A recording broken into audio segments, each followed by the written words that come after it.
iron ulit ako, Mari? Hibong ko, Mari. Sakto man tas kauning bataa. Luya man. Gikinahanglan niya ang vitamin C o iron supplement. Asa man ko magkuha, anak Mari? Paimna siya sa Koi Herbal Capsule. May vitamin C plus iron nga mapaabtik sa lihok sa bata. May antioxidant nga mapaligkon sa resistensya.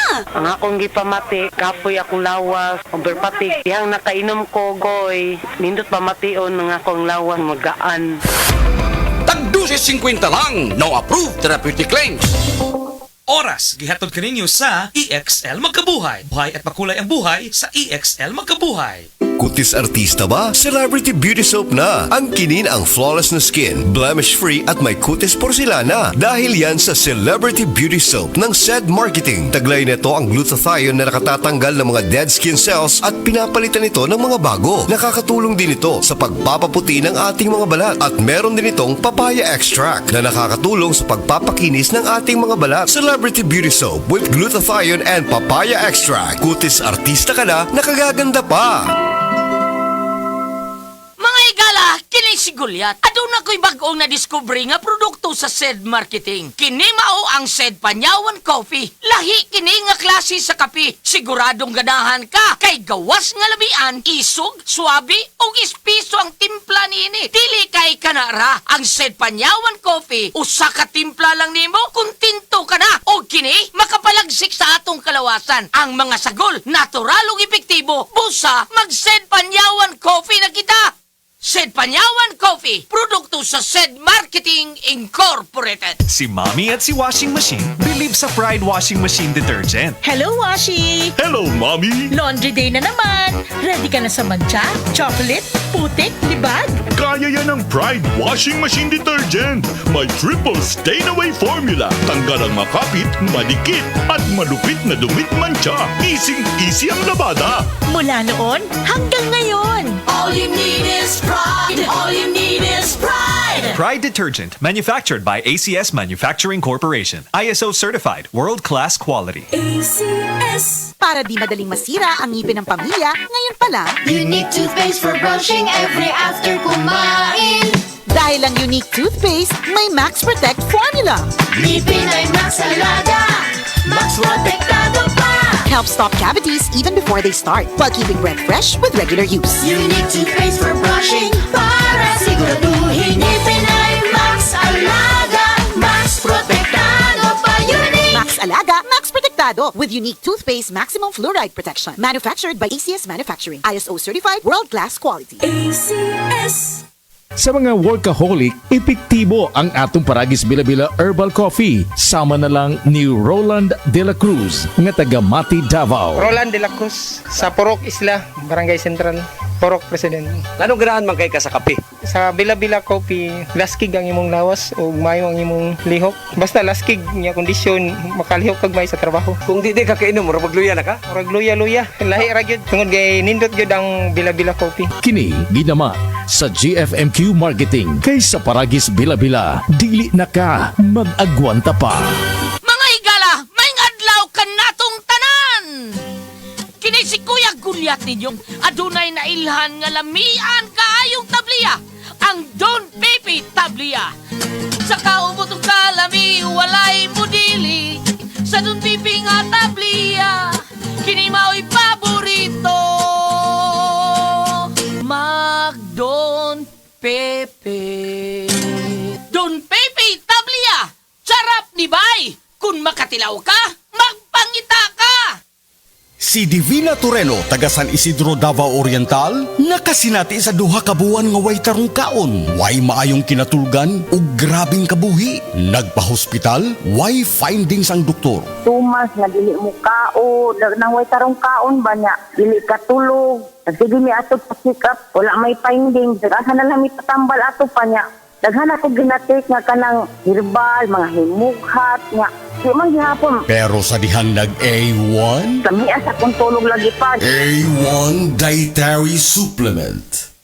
Ang takna ato karato sa atong bag-ong construction partner, Century Peak Cement. Cementodo para sa Pilipino.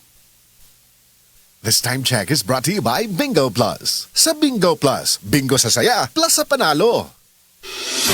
Ako si Radyoman Buin Alguno. Kining balita hatod kanato sa Paragis Bila Herbal Capsule na ilhan isip herbal nga kapsula nga makahatag og daghang benepisyo sa kalawasan. Mao kini ang all-in-one nga herbal. Makahatag og ayuhan sa ato ang mga selula sa lawas. Makatarong sa nindot nga flow ug limpyuhan nga ato ang dugo nga mudagkayday sa ato ang kasing-kasing. O karon sa ato ang balita. Tulo ka mga tao ang namatay, humanadusmugan og van ang motorsiklo nga ilahang gisakyan. Niadtong tungura ang mga biktima gikan nga mitambong og birthday party ug kauban nga nag-angkasay sa motorsiklo didto sa Ligilian, La Union. Wa damha nga may gikaengkwentro silang van ug tungod sa kakusog sa impact nga mao'y hinungdan nga nikalas sa ilahang kinabuhi. Kadtong balita hatod kanato sa Paragis Bila Herbal Capsule. Alang sa kumplito nga kombinasyon, gamita lang ang Paragis Bila plus Herbal Capsule. Paragis Bila Herbal Capsule na uban sa pagpangkape sa Paragis Bila Herbal Coffee ug ang pagpaghaplas sa Paragis Bila Liniment Oil. Gama sa JFMQ Marketing. Sa Paragis Bila di na ka mag-agwanta pa. Sa dugang kasiuran, tawag lang sa 0935-641-02613. Mapalit sa Diding's Pharmacy sa Manalili Street, Cebu City. Bestway Pharmacy sa Mandawi City. Healthy Way Pharmacy, GV Butika sa Cebu, Mandawi, Liloan ug Usmeña Boulevard. Mapalit usab sa GY Pharmacy sa 32 Usmeña Building, Usmeña Boulevard, Cebu City. Ako si Radyoman Buin Alguno, Tatak RMN. Oras, hatod ka nato sa Camel Soy Sauce. Kining orasa, dalit ka nato sa A1. Sa A1, mga testimonya dili scripted, dili binayran, tinuod nga kasinatian. Gulya t-shirt. Happy Mart. Blouses. Happy Mart. Underwear. Happy Mart. Sapot sa kabataan. Happy Mart. Pantalon. Happy Mart. HAPPY. MERT. Happy Mart. Diabetes, usa ka sakit nga lisod ug delikado sa atong mga lawas. Tungod aning pwede ka mamatay sa komplikasyon sa kasing-kasing, kidney, atay, ug uban pang mga vital organs sa atong lawas. Sukla nato ang diabetes. Mag Life Extension Vitamin D3 na mo. Rekomendado sa mga medical doctors. Mapalit sa mga butika. Goodbye to meet my child. Hello, Bright Bar Blue. Isang labanan yan. Bright Bar Blue. Pride Bar Blue with powerful stain-away enzymes. Malupit magtanggal ng dumit mancha pero di masakit sa kamay. Goodbye to meet my child. Hello, Bright Bar Blue. Isang labanan yan. As tested ang cotton and polycotton. Sa mancha, malupit. Sa kamay mo, mabait. Pride Bar Blue. Manufactured by ACS Manufacturing Corporation. ISO certified. World-class quality. ACS. 24 hours under protection ng Shield Bath Soap. Shield Bath Soap. 24 hours under protection ng Shield Bath Soap. Shield Bath Soap. Protektahan ang kalusugan ng pamilya. Mag-Shield Bath Soap regularly. Kills 99.9% ng germs at recommended pa ng Philippine Nurses Association. Mag-Shield Bath Soap. Shield Bath Soap. Shield. Galit sa sakit, may malasakit. Shield Bath Soap. Manufactured by ACS Manufacturing Corporation. ISO certified. World-class quality. ACS. Camel, sukang puti, sasuan mo palamig. Camel, sukang puti, maunag yun imong mapili.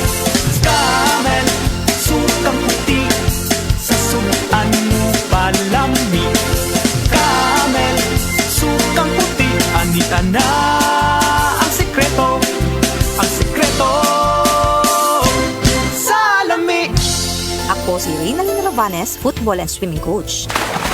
Tungod kay physically active ko kada adlaw, usahay makabati ko kakapoy sa akong kalawasan. Pero wa ko mabalaka. Because of my strict diet and workout, padayang gihapon ang laban. And for 2 years, pirmi pud na ko kauban ang MX3 capsule. Low sodium, cholesterol, and fat-free ni. Sakto kaayo sa akong lifestyle. Maong bilibid ko sa MX3, my everyday body. Mahalagang paalala, ang MX3 capsule ay hindi gamot at hindi dapat gamiting panggamot sa anumang uri ng sakit. Pagbasa sa 10 kabanata ng Aklat ni Juan, ang talinhaga tungkol sa pastol. talata 1-42. Pakatandaan ninyo, ang pumapasok sa kulungan ng mga tupa nang hindi sa pinto nagdaraan kundi umaakyat sa di dapat pagdaanan ay magnanakaw at tulisan. Ang tunay na pastol ay sa pintuan nagdaraan. Pinapapasok siya ng gwardya at pinapakinggan ng mga tupa ang kanyang tinig. Tinatawag niya ang kanyang mga tupa sa kanilang pangalan at inilalabas sa kulungan. Kapag nailabas na, siya'y nangunguna sa kanila at sumusunod naman ang mga ito sapagkat kilala nila ang kanyang tinig. Hindi siya sumusunod sa iba kundi patakbong lumalayo sapagkat hindi nila kilala ang tinig ng iba. Sinabi ni Jesus, ang talinhagang ito, ngunit hindi nila nauunawaan ang ibig niyang sabihin. Kaya't muling sinabi ni Jesus, pakatandaan nyo, ako nga ang pintuang dinaraanan ng mga tupa. Ang mga nauna sa akin ay mga magnanakaw at mga tulisan, ngunit hindi sila pinapakinggan ng mga tupa. Ako ang pintuan. Ang sinumang pumapasok sa pamamagitan ko ay maliligtas. Papasok siya't lalabas at makakatagpo ng pastulan. Dumarating ang magnanakaw para lamang magnakaw, pumatay at manira. Naparito ako upang ang mga tupa ay magkaroon ng buhay, ng isang buhay na masagana at ganap. Ako ang mabuting pastol. Iniaalay ng mabuting pastol ang kanyang buhay para sa mga tupa. Ang bayaran ay tumatakas kapag may dumarating na asong gubat. Iniiwan niya mga tupa, palibas ay hindi siya pastol at hindi kanya ang mga ito. Kaya't sinusunggaban ng asong gubat ang mga ito at binubulabog. Tumatakas siya, palibas ay bayaran lamang at walang malasakit sa mga tupa. Ako nga ang mabuting pastol, kung paanong kilala ko ng Ama at siya kilala ko, gayon din naman, kilala ko ang aking mga tupa at ako'y kilala nila. At iniaalay ko ang aking buhay para sa aking mga tupa. Mayroon akong iba pang mga tupa na wala pa sa kulungang ito. Kinakailangan sila'y ipasok ko rin at papakinggan naman nila ang aking tinig. Sa gayon magiging isa na lamang ang kawan at isa ang pastol. Dahil dito'y minamahal ako ng Ama, sapagkat iniaalay ko ang aking buhay upang ito'y kunin kong muli. Walang makakakuha ng aking buhay kusa ko itong ibinibigay. Mayroon akong kapangyarihang ibigay ito at kuning muli. Ito ang utos na tinanggap ko sa aking Ama. Dahil sa mga pananalitang ito, hindi na naman nagkaisa ng palagay ang mga Hudyo. Marami sa kanila nagsabi, talagang sinasapian na ito ng demonyo at nababaliw. Bakit ba kayo nakikinig sa kanya? Sinabi naman ng iba, hindi nakakapagsalita ng gano'n ng isang sinasapian ng demonyo. Nakakapagpagaling ba ng bulag ang demonyo?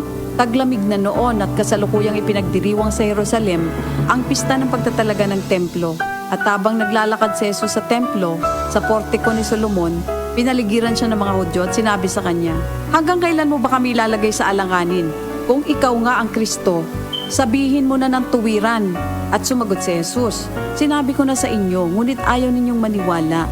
Ang mga ginagawa ko sa pangalan ng aking Ama ay nagpapatotoo tungkol sa akin. Ngunit ayaw ninyong maniwala sapagkat hindi kayo kabilang sa aking mga tupa. Nakikinig sa akin ang aking mga tupa. Nakikilala ko sila.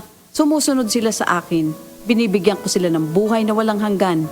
Kailan may hindi sila mapapahamak at hindi sila maaagaw sa akin ninuman. Ang aking Ama na siyang nagbigay sa kanila, sa akin, ay lalong dakila sa lahat at hindi sila maaagaw ninuman sa aking Ama. Ako at ang Ama ay iisa. Ang mga pinuno ng mga Hudyo muling dumampot ng bato upang batuhin siya.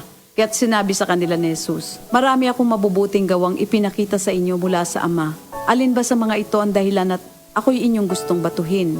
Sumagot ang mga pinuno ng mga Hudyo, hindi dahil sa mabubuting gawa kaya ka namin babatuhin, kundi dahil sa paglapastangan mo sa Diyos, sapagkat nagpapanggap kang Diyos, bagamat tao ka lamang. Tumugon si Jesus, di ba nasusulat sa inyong kautusan? Sinabi ko, mga Diyos kayo. Mga Diyos ang tawag ng kautusan sa mga pinagkatiwalaan ng salita ng Diyos, at hindi maaaring ipawalang bisa ang sinasabi ng kasulatan. Ako'y pinili at isinugo ng Ama. Paano ninyo ngayon masasabing nilalapastangan ko ang Diyos? Dahil sa sinasabi kong ako ang anak ng Diyos? O hindi ko ginagawa ang mga pinapagawa ng aking Ama? Huwag niyo akong paniwalaan. Ngunit kung ang ginagawa ko ay ang mga ito, paniwalaan ninyo ang aking mga gawa kung ayaw ninyong maniwala sa akin. Sa gayon matitiyak ninyong nasa akin ang Ama at ako'y nasa Kanya. Kaya tinangka naman nilang dakpin si Jesus, ngunit siya'y nakaalis. Muling pumunta si Jesus sa ibayo ng Jordan sa pook na dating pinagbautismohan ni Juan. Habang naroroon siya'y maraming lumalapit sa kanya. Sinasabi nila, si Juan ay walang ginawang himala, ngunit totoo ang lahat ng sinabi niya tungkol sa taong ito. At doon, maraming sumampalataya kay Jesus. Ito ang salita ng Diyos. na ako nag-job.